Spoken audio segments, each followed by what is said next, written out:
Have you ever felt confused by a new feature in your coding tools? It can be overwhelming, right? If you've been scratching your head over the package-lock.json file, you're in the right place. Today, we're diving into what this file is all about and why it matters. I totally get it. When NPM version 5 was released, many developers were left wondering what this new package-lock.json file was doing in their projects. You're not alone in feeling puzzled by this change.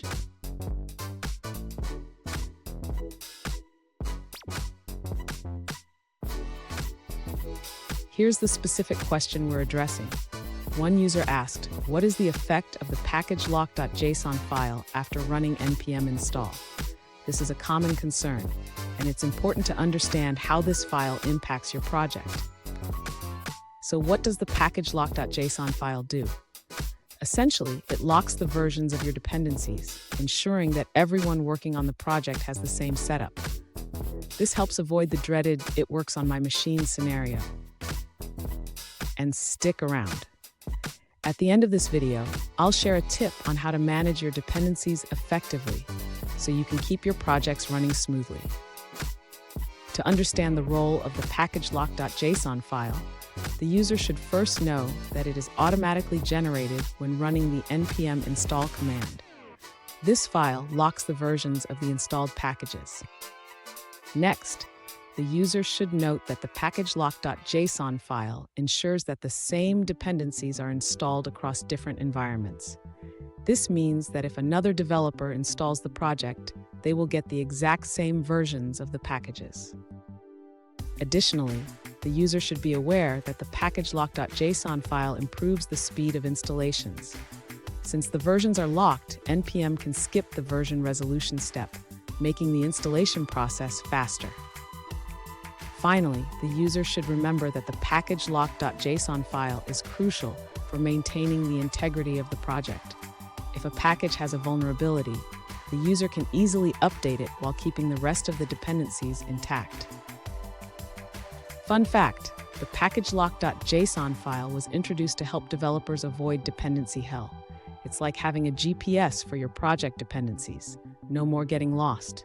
Now let's look at the answers provided by other users.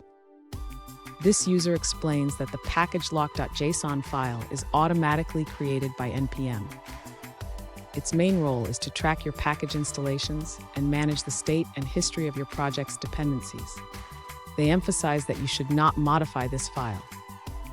Let's check out another perspective from a different user. This user explains that the package-lock.json file is designed to track the exact version of every installed package.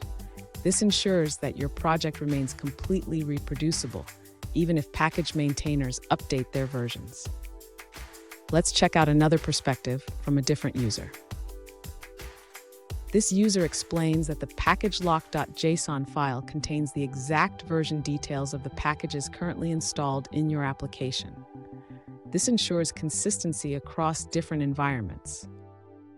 Let's move forward and look at another answer. This user explains that the package.json file lists the main packages and libraries you install, while the package-lock.json file provides detailed information about each package, including their repository links. Essentially, package-lock.json contains the specifics of the packages derived from package.json. Here's the tip I promised. Regularly check your package-lock.json file for outdated dependencies. Keeping it updated can save you from future headaches. And there you have it. Understanding the package-lock.json file is crucial for maintaining your projects. If you found this video helpful, hit that subscribe button for more insights, and don't miss our next video on optimizing your npm workflow.